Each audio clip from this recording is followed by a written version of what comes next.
cast my mind to Calvary, where Jesus bled and died for me. I see his wounds, his hands, his feet, my Savior on that cursed tree.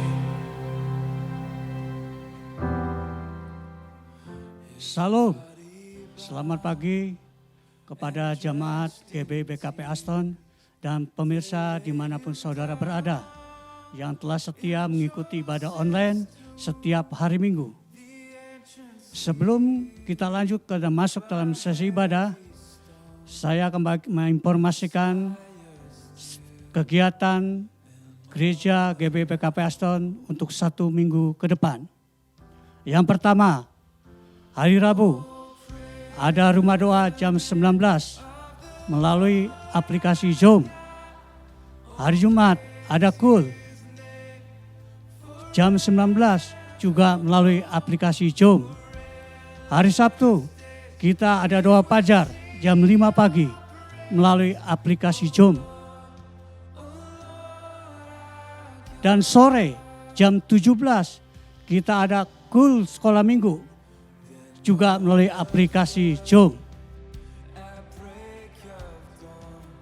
Dan hari Minggu ibadah seperti biasa melalui YouTube, Facebook jam 08.15. Dan bagi saudara yang ingin memberikan perpuluhan untuk rumah Tuhan, persembahan misi, dapat mentransfer melalui nomor rekening yang tertera di layar saudara.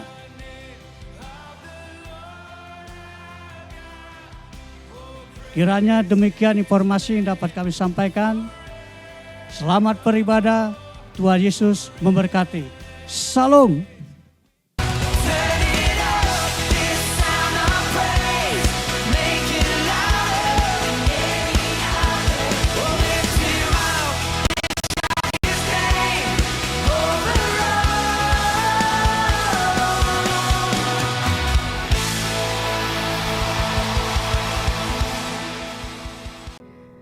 Shalom saudara yang dikasihi oleh Tuhan Yesus. Shalom. Gimana kabarnya? Ada sukacita, amin? Amin. Kita kembali lagi di ibadah online kita pada pagi hari ini. Pada hari Minggu kita mau sama-sama masuk dalam hadirat Tuhan. Kita mau sama-sama memuji dan menyembah Tuhan pada pagi hari ini.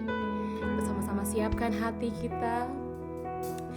Terima kasih Tuhan, terima kasih Bapa untuk setiap kebaikan-Mu yang masih kami rasakan sampai saat ini Tuhan. Terima kasih Tuhan untuk kesehatan yang masih bisa kami nikmati sampai saat ini Tuhan. Bahkan setiap organ di dalam tubuh kami yang masih bekerja dengan baik Tuhan. Semua karena kebaikan-Mu Tuhan. Bapa, pada pagi hari ini Tuhan, layakkan setiap kami Tuhan untuk sama-sama masuk menyembah-Mu pada pagi hari ini Tuhan. Untuk sama-sama masuk dalam hadirat-Mu Tuhan. Layakkan setiap kami Tuhan, ampuni setiap kami Tuhan, baik kesalahan kami Tuhan, yang disengaja ataupun tidak disengaja Tuhan, kami minta ampun Tuhan.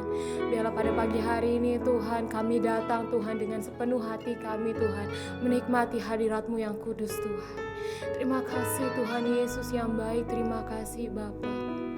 Yes Lord, I worship you Jesus. Kami ingin menyembah-Mu lebih lagi Tuhan, merasakan hadirat-Mu lebih lagi Bapa, menaikkan segala ucapan syukur kami pada pagi hari ini.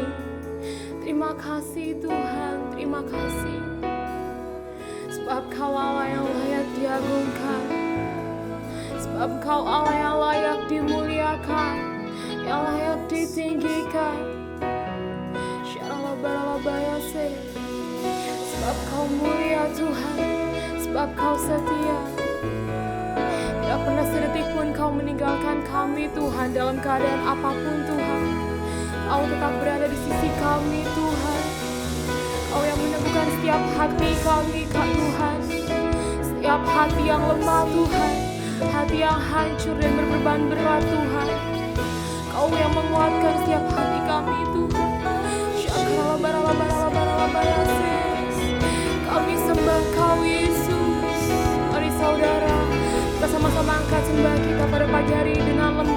memuliakan Sang Raja, Raja yang berkuasa, Raja yang layak ditinggikan. I worship you Lord, I praise to your name. Jesus.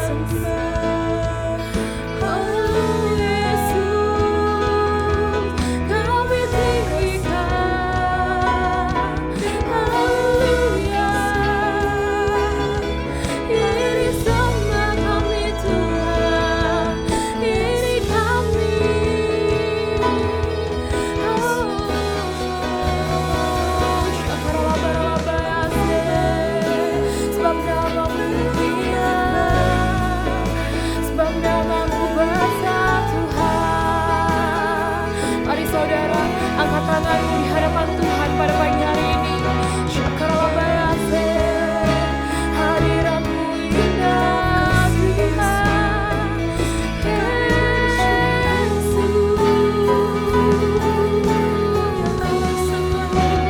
Turunkan hadiratmu Tuhan di setiap rumah-rumah Tuhan, di setiap hati kami Tuhan, di setiap keluarga-keluarga Tuhan yang menyembah pada pagi hari ini Tuhan.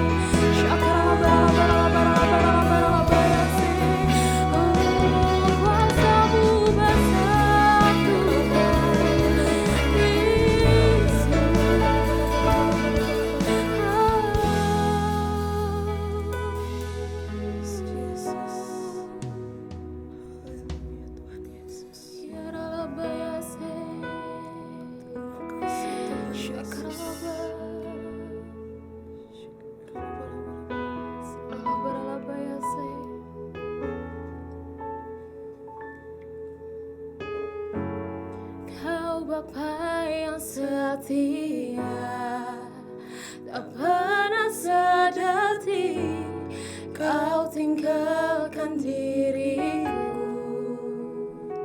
Hati kami teguh Tuhan, hatiku teguh di dalam janji-Mu sampai ku melihat kuasa-Mu.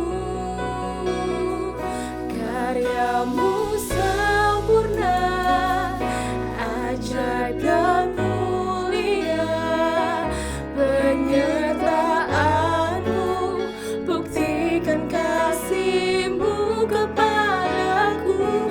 Ku agungkan Engkau,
karyamu sempurna Tuhan.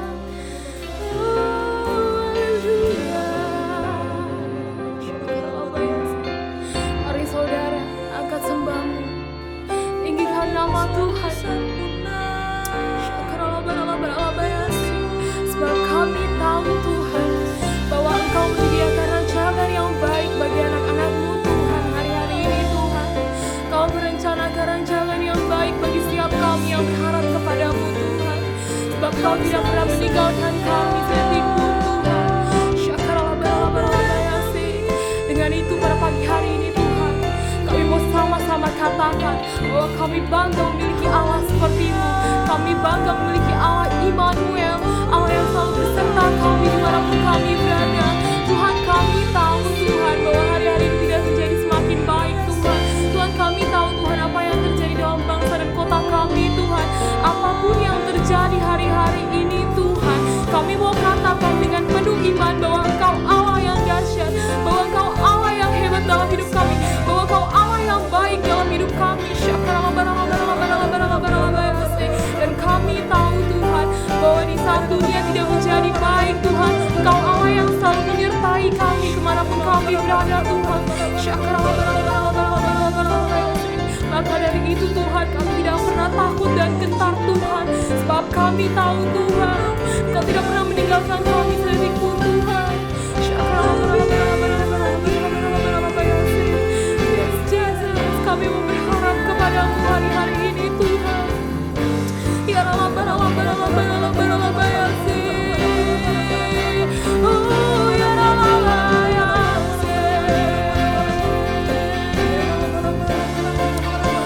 Jesus. Kita katakan sama-sama saudara. Karyamu sempurna, ajaib dan mulia, penyertaan-Mu buktikan kasih-Mu kepadaku. Ku agungkan Engkau, Yesus termulia, kasih-Mu terindah selamanya. Karyamu sempurna, ajaib dan mulia, penyertaan-Mu buktikan kasih-Mu kepadaku. Ku agungkan Engkau, Yesus termulia, kasih-Mu terindah, kasih-Mu terindah. Katakan dengan lembut saudara. Selamanya.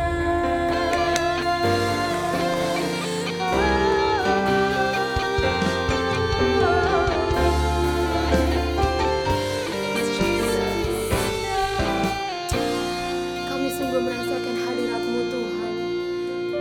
Terima kasih Bapa, terima kasih Tuhan Yesus. Kami siap untuk memuji bagi nama-Mu Tuhan. Yang siap untuk memuji Tuhan, mari kita sama-sama katakan amin. Siap untuk memuji nama Tuhan, amin. Amin. Yang sama-sama antusias, kita sama-sama bangkit berdiri dulu yuk. Kita mau bergoyang bagi Tuhan Yesus pada pagi Yes. hari ini.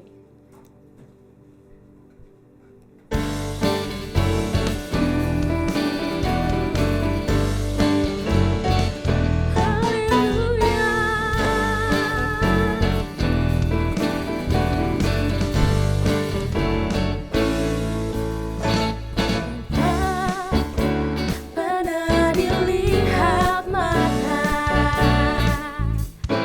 dan tak pernah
Shalom saudara, Tuhan Yesus dalam amanat agung meminta kita untuk memuridkan dan kita sendiri harus menjadi seorang murid.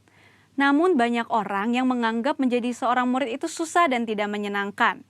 Padahal sesungguhnya hal itu justru sangat berguna bagi kehidupan kita. Oleh karena itu, edisi Voice of Pentecost kali ini kita akan membahas jati diri seorang murid. Dalam bahasa aslinya, murid berarti seseorang yang belajar. Dalam Alkitab, memuridkan adalah cara untuk memperluas kerajaan Allah. Inilah yang Tuhan Yesus lakukan selama pelayanannya di bumi ini. Ia mengajar dan melatih murid-muridnya untuk pada akhirnya diutus menjadi saksi. Dalam kitab para rasul, kita menemukan bahwa para rasul melakukan hal yang sama dengan apa yang Tuhan Yesus lakukan. Sehingga jumlah murid semakin bertambah di seluruh dunia sampai sekarang. Tentunya, hal ini tidak berarti semua orang percaya harus menjadi guru atau pengkhotbah. Namun sebagai murid, kita harus menjadi saksi melalui seluruh aspek kehidupan kita. Sebuah penelitian yang dilakukan oleh Russell McCann dan Marcia Webb pada tahun 2012 menunjukkan bahwa orang yang rajin membaca dan merenungkan firman Tuhan cenderung lebih setia kepada Yesus dan kuat dalam menghadapi tantangan. Hal ini sesuai dengan firman Tuhan yang berkata bahwa iman timbul dari pendengaran akan firman Tuhan. Itulah sebabnya kita harus lebih banyak membaca dan merenungkan firman Tuhan, agar pola pikir dan iman kita lebih kuat dalam menghadapi tantangan dan pergumulan hidup kita. Selain itu, kita juga dihadapkan dengan bahaya pengajaran sesat. Pengajaran sesat merupakan pola serangan iblis sejak di Taman Eden hingga akhir zaman. Karena iblis adalah bapa pendusta dan metodenya adalah dengan tipu muslihat. Untuk menghadapi tipu muslihat iblis adalah dengan pedang roh, yaitu firman Tuhan. Namun ada orang-orang Kristen yang tidak terlalu suka dengan pengajaran karena dianggap sebagai sesuatu yang rumit dan membosankan. Akibatnya, ada orang Kristen yang menganggap pengalaman rohani lebih penting daripada pengajaran. Mari kita renungkan ilustrasi ini. Mana yang Anda pilih? Melihat laut dari tepi pantai atau melalui sebuah peta? Berada di tepi pantai dan melihat laut secara langsung tentu memiliki kesan yang menyenangkan dibandingkan saat kita melihatnya melalui sebuah kertas yang terasa membosankan. Pengalaman rohani sama seperti melihat laut secara langsung dari tepi pantai, pasti lebih menyenangkan. Namun dengan menggunakan peta, kita dapat menyeberangi lautan dan peta dibuat berdasarkan pengalaman banyak orang. Pengajaran sama seperti peta, sepertinya membosankan, tetapi pengajaran disusun oleh orang-orang yang sudah mengalami banyak pengalaman rohani. Dan pengajaran memberikan perspektif yang lebih luas dibandingkan pengalaman rohani kita secara pribadi.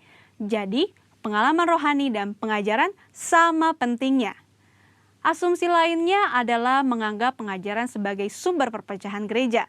Namun, tidak semua perpecahan adalah sesuatu yang buruk, terutama ketika berhadapan dengan pengajaran yang bertentangan dengan Alkitab.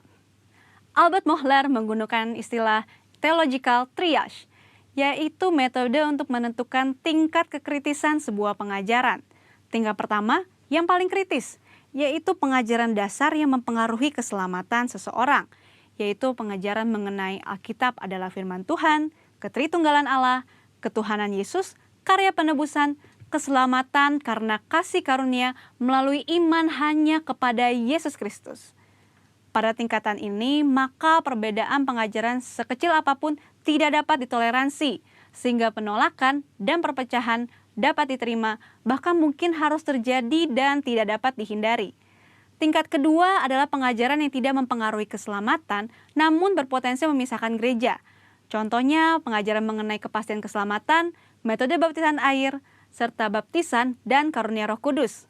Mungkin saja kita memiliki doktrin yang berbeda dengan gereja non-Pentakosta, namun kita tidak dapat mengatakan bahwa mereka tidak diselamatkan selama mereka percaya kepada Yesus Kristus sebagai Tuhan dan Juru Selamat.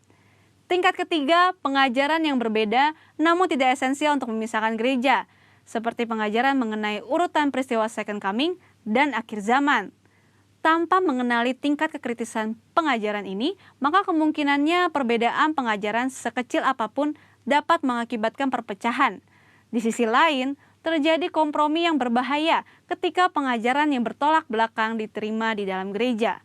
Lalu, apa langkah praktis yang harus kita lakukan untuk menjadi seorang murid yang sejati? Mulailah dengan membaca Alkitab setiap hari, mendengarkan khotbah dan pengajaran yang sehat dari gereja, serta mengikuti kelas-kelas pengajaran di gereja kita. Ingat, seorang murid itu belajar. Belajar adalah sebuah usaha yang memerlukan ketekunan. Tuhan menegur bahkan mengutuk orang yang malas, baik yang malas bekerja maupun yang malas belajar. Marilah kita bertekun dalam pengajaran, dan Tuhan berjanji akan mempertajam telinga kita sebagai seorang murid. Maranatha, Tuhan Yesus memberkati.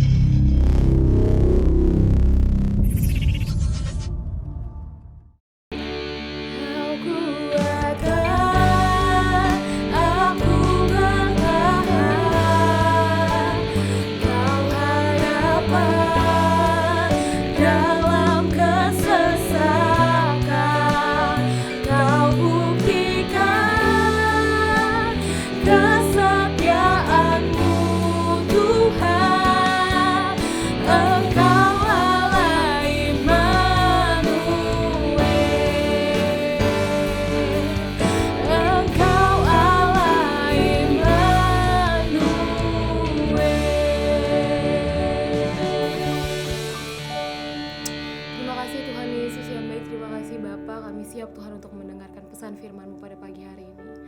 Amin. Salam Bapak Ibu yang dikasihi oleh Tuhan Yesus Kristus, mari kita akan masuk dalam firman Tuhan, kita siapkan hati kita berikan ketenangan hati pikiran agar supaya berita firman Tuhan yang sebentar akan boleh saya sampaikan, boleh memberkati setiap saudara yang mendengarkan melalui ibadah online Gereja Tuhan GBPKP Aston Bekasi. Mari kita tundukkan kepala kita bersatu di dalam doa. Bapa di dalam surga, kami bersyukur pagi hari ini ya Bapa, kalau kami telah memuji, menyembah, mengagungkan, meninggikan nama Tuhan. Karena kami tahu hanya satu pribadi itulah yang boleh membuat kami ada sebagaimana ada saat ini. Dan bahkan memberikan kami kekuatan kesehatan yang baik. Bahkan kami boleh ada bersama-sama dengan keluarga jemaat Tuhan. Kami boleh mengikuti ibadah online hari ini. Itu sebabnya hamba-Mu sebentar akan menyampaikan pesan firman-Mu. Urapi hamba-Mu ya Roh Kudus. Mampukan hamba-Mu menyampaikan isi hati-Mu, firman-Mu. Agar supaya menjadikan kekuatan di tanah hati yang subur bagi setiap jemaat Tuhan. Agar supaya melalui firman ini kami boleh dikuatkan, kami boleh disembuhkan, kami boleh dipulihkan. Bahkan kami semua diberkati oleh Tuhan. Terima kasih Bapa, kami sambut firman-Mu di dalam nama Yesus Kristus Tuhan kami. Haleluya, haleluya. Katakan sama-sama, amin. Saudaraku kasih dalam Tuhan, tema khotbah pagi sehari ini bagi kita selalu ada kesempatan di tengah kesulitan. Saat ini kita masih diperhadapkan pada situasi yang cukup memprihatinkan, di mana ancaman secara global, ekonomi dunia yang sedang runtuh, terjadinya resesi hampir di semua negara di dunia. Demikian juga kondisi di dalam negeri di mana berita akan terjadinya tsunami yang besar, isu politik menjelang Pilpres 2024 yang sudah meningkat dan sangat mempengaruhi kondisi keamanan ekonomi di dalam negeri. Dan kita tahu juga bagaimana demonstrasi yang baru berapa hari kemarin kita alami, lihat di negeri kita, di banyak kota di negeri kita, di mana ini juga sangat mempengaruhi kondisi keadaan, keamanan, ketertiban, ketentraman, dan bahkan ekonomi di negara kita, di mana demonstrasi yang menuju kepada anarkis, perusakan di banyak tempat, dan yang sangat tidak bertanggung jawab, bahkan saling menghujat, saling menjatuhkan, belum lagi ancaman meningkatnya virus COVID-19 yang masih sampai saat ini. Perusahaan-perusahaan yang banyak yang tutup dan merumahkan karyawan, sehingga tingkat pengangguran yang semakin tinggi dan jurang kesenjangan sosial yang semakin besar. Dan ini dapat menimbulkan kriminalitas yang semakin meningkat. Saudaraku kasih dalam Tuhan, bagaimana kita melihat dan memandang semuanya ini? Apa respon dan tindakan kita di dalam kondisi yang sulit seperti ini? Yang pertama, tidak dapat dipungkiri keadaan ini sangat mempengaruhi kehidupan seseorang, tergoncang sehingga ada mungkin sebagian orang yang pesimis, panik, mereka takut dan mereka khawatir dan cemas. Saya teringat seperti ketika para murid ketika mereka ada di dalam sebuah perahu bersama dengan Yesus di sebuah danau. Dan pada saat itu Yesus sedang beristirahat, tidur di buritan kapal. Dan kemudian angin yang kuat datang menghempaskan perahu tersebut. Dan para murid mereka ketakutan dan berseru kepada Yesus, "Guru, apakah engkau tidak peduli? Kita akan tenggelam." Saudaraku, perasaan takut, khawatir, dan cemas adalah manusiawi. Tetapi jangan sampai hal ini mengubur iman percayamu. Sebab ketika saudara menutup iman percayamu, sesungguhnya saudara sedang meniadakan keberadaan atau kehadiran Yesus dalam rumah tangga kehidupan saudara. Seperti ketika tadi saya ceritakan ketika para murid mereka ada bersama dengan Yesus di dalam perahu. Akan tetapi karena angin yang kuat mereka takut, mereka gentar. Dan Yesus bangkit dan menghardik angin tersebut. Saudaraku kasih dalam Tuhan, mungkin juga ada di antara saudara yang hari ini engkau sedang mengalami satu khawatir, engkau sedang mengalami satu ketakutan, engkau sedang mengalami kecemasan. Ataupun mungkin saudara sedang mengalami rasa kecewa. Mungkin masalahmu yang sampai saat ini belum kunjung selesai ataupun belum ada solusi. Maka saya berkata kepada saudara, kuatkan hatimu, teguhkan imanmu. Percayalah, Yesus pasti selalu ada jalan keluar. Katakan amin. Di dalam Yesus selalu ada jalan keluar. Perhatikan apa yang Yesus katakan di dalam Yohanes 15 ayat 7 berkata, "Jikalau kamu tinggal di dalam aku dan firman-Ku tinggal di dalam kamu, maka mintalah apa saja yang kamu kehendaki, maka kamu akan menerimanya." Katakan amin. Yang kedua, atau ada juga sebagian orang yang tetap optimis. Sekalipun mereka di tengah situasi yang tidak pasti, akan tetapi mereka tetap berpikir positif. Karena pasti selalu ada kesempatan dan jalan keluar meski sekalipun berada di tengah-tengah kesulitan. Bagaimana agar supaya kita tetap punya satu sikap yang optimis? Saudara, pesan saya, dengar baik. Yang pertama, gantikan ketakutan, kecemasan, panikmu, khawatirmu dengan iman. Katakan amin. 1 Yohanes 5 ayat 4 firman Tuhan berkata, sebab semua yang lahir dari Allah, semua yang lahir dari Allah mengalahkan dunia, dan inilah yang mengalahkan dunia, iman kita. Katakan sama-sama dengan saya, imanku mengalahkan dunia. Imanku mengalahkan dunia. Katakan amin. Yang kedua, hiduplah di dalam kerajaan Allah. Yaitu kerajaan yang tidak tergoncangkan. Semua boleh tergoncang. Semua dapat tergoncang. Akan tetapi, satu, firman Allah tidak akan tergoncang dan tidak akan lenyap. Tetap dan untuk selama-lamanya. Yang ketiga, hiduplah melekat dengan Allah. Mari puji dan sembah agungkan Dia. Selalu renungkan firman Tuhan. Jadikan firman ini jadi rema dalam kehidupan saudara. Ketika saudara melangkah, saudara mulai di dalam doa, saudara mulai di dalam pembacaan firman. Sehingga melalui firman ini mungkin satu saat saudara di tengah perjalanan kehidupan saudara, di tengah-tengah aktivitas saudara, ada satu firman yang menjadi rema. Sehingga pada saat itu saudara dikuatkan dan saudara dilalukan dari segala perbuatan yang tidak berkenan. Katakan amin. Itu sebabnya melekatlah terus dengan Allah. Katakan amin. Mari kita lihat, saudaraku kasih dalam Tuhan, ada satu kisah di dalam Alkitab. Yaitu kisah tentang 4 orang kusta. Mereka ada di tengah-tengah kondisi situasi yang sulit. Mereka terjepit dan mereka kelaparan. Dan mereka sakit, sakit fisik yaitu sakit kusta. Dan bahkan mereka juga terasing dari masyarakat lainnya. Mereka tersingkir. Saudaraku kasih dalam Tuhan, singkat cerita di dalam 2 Raja-Raja 7 ini, ada 3 hal saudaraku kasih dalam Tuhan, yang bagaimana keadaan kondisi 4 orang kusta itu pada saat itu. Yang pertama dikatakan karena penyakitnya maka mereka dikucilkan dari orang sekitar. Karena memang pada saat itu budaya bangsa Israel pada saat itu menganggap bahwa orang yang mengalami sakit kusta adalah orang yang kena kutuk dan mereka adalah orang-orang yang najis. Mereka harus diasingkan dan disingkirkan dari kebanyakan orang yang lain. Sehingga apa? Sehingga mereka ada di luar pintu gerbang kota. Yang kedua, sementara musuh yaitu pasukan Aram yang sedang mengepung kota Samaria, yang hendak menduduki kota Samaria. Dan kondisi yang ketiga, keadaan kota Samaria saat itu sedang menghadapi ancaman dari dalam. Apa itu? Yaitu kelaparan yang hebat selama 7 tahun. Dan ancaman dari luar yaitu pasukan Aram yang hendak menguasai Samaria.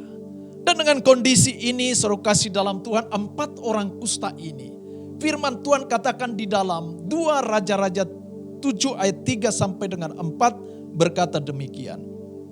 Saya akan bacakan buat kita. 4 orang yang sakit kusta ada di depan pintu gerbang, berkatalah seorang kepada yang lain, mengapakah kita duduk-duduk di sini sampai mati? Jika kita berkata, baiklah kita masuk ke kota, padahal dalam kota ada kelaparan, kita akan mati di sana. Dan jika kita tinggal di sini, kita akan mati juga. Jadi sekarang marilah kita menyeberang ke perkemahan tentara Aram. Jika mereka membiarkan kita hidup, kita akan hidup. Dan jika mereka mematikan kita, kita akan mati. Saudaraku kasih dalam Tuhan, perhatikan. Singkat cerita, dikatakan 4 orang kusta ini, dikatakan daripada mereka duduk-duduk saja diam menantikan ajal, toh jika mereka diam saja, dikatakan kita akan mati.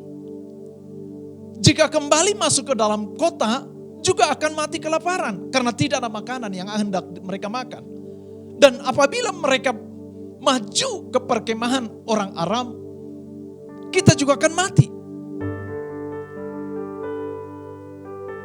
Lantas apa yang terjadi kemudian, saudaraku kasih dalam Tuhan? Di dalam ayat 5 sampai dengan ke-8 berkata demikian. Lalu pada waktu senja bangkitlah mereka masuk ke tempat perkemahan orang Aram. Tetapi ketika mereka sampai ke pinggir tempat perkemahan orang Aram itu, tampaklah tidak ada orang di sana. Sebab Tuhan telah membuat tentara Aram itu mendengar bunyi kereta, bunyi kuda, bunyi tentara yang besar, sehingga berkatalah seorang kepada yang lain, sesungguhnya Raja Israel telah mengupah raja-raja orang Het dan raja-raja orang Misraim melawan kita, supaya mereka menyerang kita. Karena itu bangkitlah mereka melarikan diri pada waktu senja dengan meninggalkan kemah dan kuda dan keledai mereka serta tempat perkemahan itu. Dengan begitu saja mereka melarikan diri menyelamatkan nyawanya. Saudaraku kasih dalam Tuhan, perhatikan. Di dalam ayat yang kelima berkata, lalu pada waktu senja 4 orang ini bangkitlah mereka. Saya mau katakan bagi saudara, di tengah-tengah kondisi situasi yang kita alami saat ini, bangkitlah saudara, berdirilah teguh dengan imanmu, tataplah ke depan bahwa Allah bersama dengan kita. Katakan amin. 4 orang kusta ini mereka bangkit, firman Tuhan katakan, dan mereka masuk ke tempat perkemahan orang Aram. Sangat menarik sekali pelajaran yang kita petik dari kisah ini, saudara kasih dalam Tuhan. Apa itu? Yang pertama, di masa sulit, sukar, terjepit, dan hanya ada satu pilihan, yaitu maju. Dan 4 orang kusta ini mereka maju ke perkemahan pasukan Aram.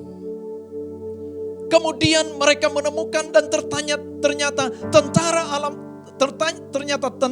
Aram mereka telah meninggalkan kemah mereka. Mereka meninggalkan semua milik mereka. Mereka meninggalkan kuda, keledai, kemah dan segala makanan, perlengkapan logistik mereka. Semuanya mereka tinggalkan.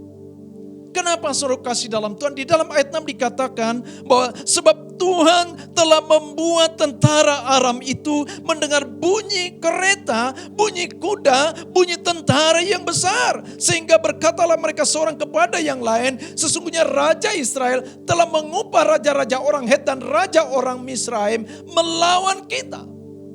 Menarik sekali saudaraku kasih dalam Tuhan. Ketika 4 orang kusta ini dengan segala keterbatasan, dengan segala kekurangan mereka, tapi dengan satu spirit, dengan satu kekuatan, dan mereka sepakat berkata mereka bangkit dan mereka melangkah memasuki tempat perkemahan orang Aram. Dan firman Tuhan katakan, Tuhan membuat tentara Aram itu mendengar bunyi kereta, bunyi tentara yang besar. Saudaraku kasih dalam Tuhan. Artinya bahwa selalu ada jalan keluar yang Tuhan berikan bagi saudara dan saya. Yang belum pernah engkau pikirkan, yang belum pernah timbul di dalam hatimu, yang belum pernah engkau lihat dengan matamu. Kita percaya bahwa Tuhan sanggup dan melakukan segala perkara yang Tuhan izinkan terjadi dalam kehidupan kita. Dan pasti selalu ada jalan keluar. Katakan amin. Saudaraku kasih dalam Tuhan, mungkin hari ini ada di antara saudara yang mendengar firman ini. Saudara sedang bergumul untuk masalah yang saudara sedang hadapi. Atau saudara mungkin berkata tidak ada pengharapan. Saya katakan bagi saudara, di dalam Tuhan selalu ada harapan bagi mereka yang percaya kepada Kristus Yesus Tuhan. Katakan amin. Yang kedua, saudaraku kasih dalam Tuhan, kita perhatikan kembali kepada kisah 4 orang kusta ini. Di masa sulit, di masa sukar yang terjepit, yang terancam. Bahkan dengan kondisi fisik yang terbatas, mereka lemah dan mereka dikucilkan sebagai orang yang najis. Akan tetapi Tuhan balikan. Tuhan balikan dan mereka punya satu keberanian memasuki dan menguasai perkemahan orang Aram. Saudaraku perhatikan. Terkadang Tuhan tidak memakai orang yang terpandang, orang-orang kuat atau pasukan-pasukan yang tangguh. Akan tetapi justru Tuhan pakai orang-orang yang lemah, orang-orang yang terbatas dan tidak terpandang seperti 4 orang kusta ini. Dengan satu roh, spirit, roh keberanian untuk melangkah maju. Dibutuhkan satu spirit roh keberanian di dalam kehidupan saudara dan saya. Di tengah kondisi yang kita hadapi saat ini. Agar supaya kita tetap maju dan melihat menatap setiap janji yang Tuhan berikan bagi setiap mereka yang berpengharapan, yang percaya kepada Kristus. Katakan amin. 4 orang kusta ini mereka mengabaikan kehinaan mereka. Mereka mengabaikan segala kekurangan mereka dengan satu tujuan untuk merebut satu kemenangan, yaitu mempertahankan kehidupan mereka. Saya percaya jika ini yang ada di dalam kehidupan saudara dan saya, maka Tuhan pasti buka jalan dan berikan jalan keluar bagi setiap persoalan masalah yang kita hadapi. Katakan amin. Seperti firman Tuhan Rasul Paulus katakan, justru di dalam kelemahan kula, di dalam kelemahan kitalah kuasa Kristus nyata. Artinya apa saudara kasih dalam Tuhan? Ketika kita di dalam satu kelemahan, kita tahu ada satu pribadi yang harus kita andalkan, yaitu Kristus Yesus, Roh Kudus yang memberikan spirit, membangkitkan kita, membangkitkan semangat kita, spirit kita untuk kita berdiri tegap dan menatap tegap ke depan Allah bersama dengan kita. Katakan amin. Pasti Tuhan yang akan menyertai perjalanan kehidupan kita. Mungkin saudara berkata, aku lemah, aku tidak punya apa-apa, kemampuanku terbatas. Saya mau katakan bagi saudara yang ada dalam kondisi ini, Tuhanlah yang menuntunmu, Tuhanlah yang memberikan kekuatan, dan Tuhanlah yang memberikan kemenangan bagi setiap kita. Katakan amin, haleluya. Seperti 4 orang kusta ini, Setiap langkah demi langkah yang mereka jalankan, yang mereka lakukan, firman Tuhan katakan, maka seperti bunyi kereta tentara besar menuntun, membuat orang Aram lari tunggang langgang, meninggalkan perkemahan dan harta milik mereka. Saudaraku kasih dalam Tuhan, ketika kita melangkah dengan satu roh keberanian, dengan iman percaya pada Kristus, maka kita akan menggetarkan musuh-musuh kita. Katakan amin. Mari, di tengah kondisi yang sulit hari-hari ini, pasti Tuhan berikan ide-ide kreatif bagi saudara. Mungkin saudara saat ini telah kehilangan pekerjaan. Saudara jangan pernah putus asa. Jangan pernah putus asa. Yakin dan percayalah. Engkau intim dengan Tuhan, Roh Kudus. Maka Dia akan memberikan ide kreatif bagimu. Hal-hal yang tidak pernah kau pikirkan. Ya, hal-hal yang supranatural akan terjadi dalam kehidupanmu. Oh haleluya, haleluya, haleluya. Katakan amin. Saya percaya itu saudara kasih dalam Tuhan. Terlampau banyak. Sudah terlampau banyak yang Tuhan lakukan dalam kehidupan saya. Dan saya tidak dapat hitung satu persatu. Di dalam perjalanan kehidupan. Secara pribadi. Dalam kehidupan saya, keluarga saya. Bahkan juga dalam kehidupan gereja Tuhan GBPKP Aston Bekasi. Saudara kasih dalam Tuhan, bagaimana Tuhan menuntun dan memimpin kehidupan, bahkan pelayan yang Tuhan percayakan. Sehingga saya tidak dapat sebutkan satu persatu. Tapi saya tahu semuanya menjadi rema dalam kehidupan saya ketika kita hidup dan ada bersama dengan Tuhan. Katakan amin. Saya lanjutkan yang ketiga, saudara kasih dalam Tuhan. Di masa sulit sukar yang dihadapi orang Israel saat itu, Tuhan pakai 4 orang kusta ini. Sebagai apa? Yaitu sebagai perpanjangan tangan Tuhan. Oh luar biasa. Mungkin engkau berkata, aku tidak punya apa-apa. Mungkin engkau berkata, aku tidak pintar. Mungkin engkau berkata, aku lemah. Saya mau katakan, saudara kasih dalam Tuhan. Tuhan sanggup dan dapat lakukan. Untuk jadikan saudara menjadi perpanjangan tangan Tuhan. Dalam rangka untuk pemeliharaan hidup orang lain. Seperti 4 orang kusta ini. Dijadikan Tuhan sebagai perpanjangan tangan Tuhan. Sebab kenapa? Sebab dikatakan bahwa pada saat kondisi 7 tahun Samaria dalam kelaparan. Akan tetapi ketika melalui 4 orang kusta ini, mereka merebut perkemahan orang dan bangsa Aram. Sehingga pada saat itu, maka orang-orang Samaria, mereka datang dan mengambil segala milik orang-orang Aram. Saudaraku, di dalam 2 Raja-Raja 7 ayat 9-10 firman Tuhan berkata demikian. Lalu berkatalah yang seorang kepada yang lain, tidak patut yang kita lakukan ini. Hari ini adalah hari kabar baik, tetapi kita ini tinggal diam saja. Apabila kita menanti sampai terang pagi, maka hukuman akan menimpa kita. Jadi sekarang marilah kita pergi menghadap untuk memberitahukan hal itu ke istana raja. Ayat 10, mereka pergi lalu berseru kepada penunggu pintu gerbang kota dan menceritakan kepada orang itu apa yang mereka alami. Dikatakan, kami sudah masuk ke tempat perkemahan orang Aram dan ternyata tidak ada orang di sana dan tidak ada suara manusia kedengaran, hanya ada kuda dan keledai tertambat dan kemah-kemah ditinggalkan dengan begitu saja. Sehingga selanjutnya penunggu pintu gerbang menyerukan dan memberitahukan hal itu ke istana raja. Maka selanjutnya bangsa Israel, orang Samaria mereka pergi dan mengambil milik orang Aram. Saudaraku kasih dalam Tuhan. Mungkin saudara katakan bahwa saya tidak berarti. Saya mau katakan bahwa itu adalah bisikan iblis untuk melemahkanmu, untuk menjatuhkanmu. Allah tidak memandang rupamu, latar belakangmu, tetapi Tuhan melihat hatimu. Katakan hatiku. Kenapa? Sebab 4 orang kusta ini, ketika mereka memperoleh apa yang milik orang Aram pada saat itu, mereka tidak serakah, mereka tidak egois.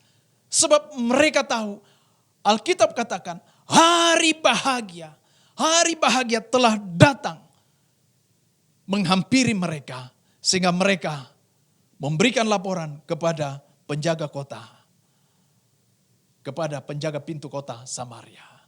Selanjutnya orang Samaria datang dan merampas harta makanan logistik kuda dan keledai yang dimiliki orang Aram. Itu sebabnya saudaraku, mari apapun keadaan yang kita hadapi saat ini, sesulit apapun kondisi saat ini, percayalah. Yang pertama, selalu ada kesempatan dan jalan keluar sebab di dalam Kristus ada pengharapan. Yang kedua, tetaplah percaya, melangkah dengan roh keberanian untuk menjalani hidup sehingga hari yang baik menghampirimu. Sebab jika Tuhan menuntun, Tuhan yang memberikan kekuatan dan Tuhan yang memberikan kemenangan. Yang ketiga, di tengah kondisi yang sulit saat ini bukan berarti kita tidak dapat menjadi perpanjangan tangan Tuhan. Bagi sesama kita, bagi orang lain. Jangan egois, jangan serakah, lakukan dan kerjakanlah segala sesuatu dengan ketulusan hatimu. Sebab hatimu akan menentukan sikap dan tindakanmu. Sikap dan tindakanmu akan mencerminkan kepribadianmu atau kekristenan Anda. Maka saya percaya Allah Immanuel besertamu. Maranatha, Tuhan Yesus memberkati kita. Amin. Mari saudaraku kasih dalam Tuhan, kita telah dengar firman Tuhan, mari saatnya kita naikkan dulu satu pujian.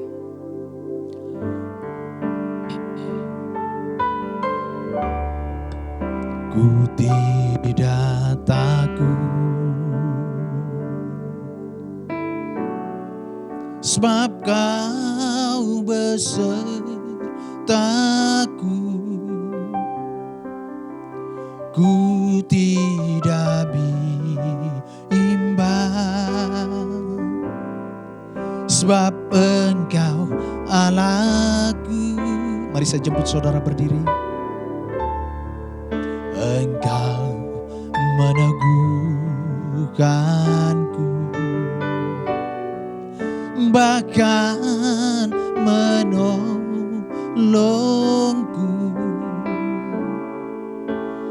Kau batu karangku,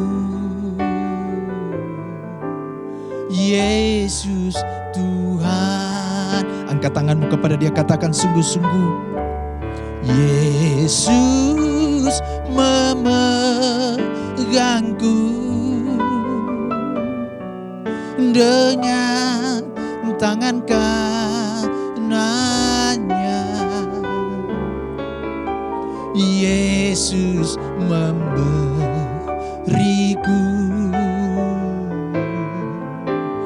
kemenangan. Yesus memegangku. Tuhan Yesus memegang tangan saudara dengan tangan kanannya. Yesus, dengar baik, beriku kemenangan.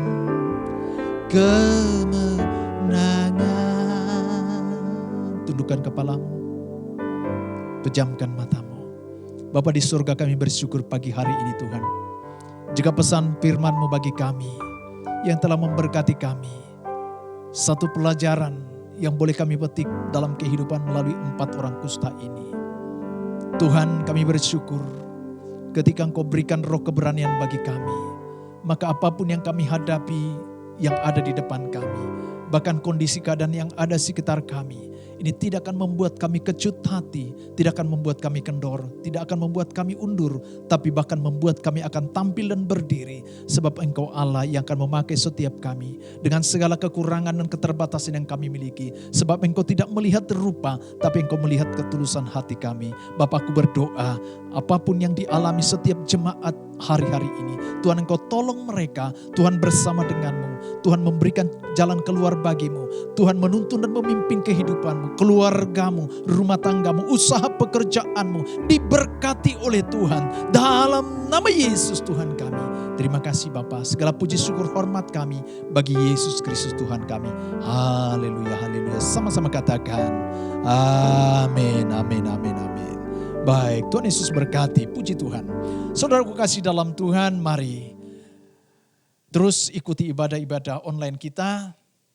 Saya percaya kehidupan rohani kita akan harus terus berjalan Apapun keadaan yang kita hadapi, segala keterbatasan yang ada, apapun yang membatasi kita, tidak dapat membatasi kita untuk kita bergairah dan datang menyala-nyala kepada Tuhan. Karena itu yang akan memberikan kekuatan bagi kita, yaitu melalui setiap ibadah-ibadah di dalamnya kita berkata, Allah memberikan kekuatan bagi kita. Katakan amin. Saudaraku kasih dalam Tuhan, mari saya akan akhiri ibadah kita pagi hari ini dan kita akan berdoa tutup dan kemudian doa berkat. Kiranya Tuhan memberkati aku berlimpah-limpah. Mari saya undang sejemput saudara berdiri.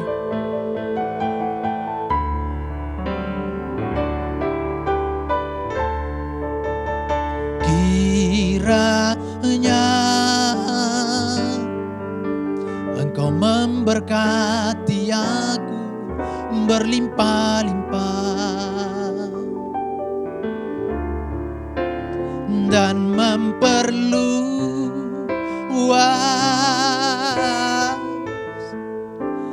daerahku dan kiranya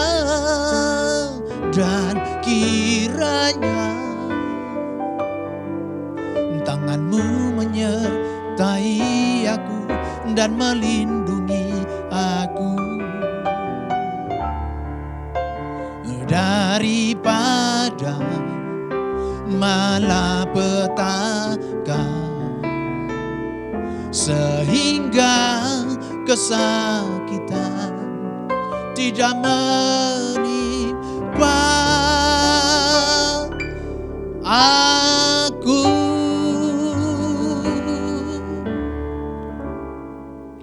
Bapa di surga, kami bersyukur Tuhan pagi hari ini ya Bapa, kalau kami telah beribadah kepadamu, kami tahu Engkaulah pusat pujian penyembahan kami. Engkau Allah yang selalu memperhatikan hidup kami. Engkau Allah yang menuntun memimpin hidup kami, setiap umat-Mu, setiap kami Tuhan. Pagi hari ini bahkan kami telah belajar mendengar pesan firman-Mu bagi kami. Kami tahu Tuhan selalu pasti ada jalan keluar, selalu ada solusi dalam kehidupan apapun kondisi yang kami alami. Hari-hari ini kami percaya kami menjadikan pribadi-pribadi yang spesial di hadapan Tuhan ketika kami tunduk, ketika kami taat, ketika kami setia dan melakukan firman-Mu. Di tengah keadaan kondisi yang tidak baik hari-hari ini, kami percaya ada hari yang bahagia, ada hari yang bahagia, ada hari yang bahagia, ada kabar baik yang Engkau berikan bagi kami. Terima kasih Bapa, kami tahu Engkau Allah yang memperhatikan kami, Engkau tidak pernah meninggalkan kami. Engkau mengasihi setiap umat-Mu, Engkau mengasihi setiap kami. Terpujilah Tuhan, sempurnakanlah kiranya Tuhan doa kami seperti yang Tuhan Yesus ajarkan bagi kami, doa Bapa kami. Bapa kami yang ada di surga, dikuduskanlah nama-Mu, datanglah kerajaan-Mu, jadilah kehendak-Mu di bumi seperti di surga. Berikanlah kami pada hari ini makanan kami yang secukupnya, dan ampunilah kami akan kesalahan kami, seperti kami juga mengampuni orang yang bersalah kepada kami, dan jangan membawa kami ke dalam pencobaan, tetapi lepaskanlah kami daripada yang jahat, karena Engkaulah yang punya kerajaan dan kuasa dan kemuliaan sampai selama-lamanya.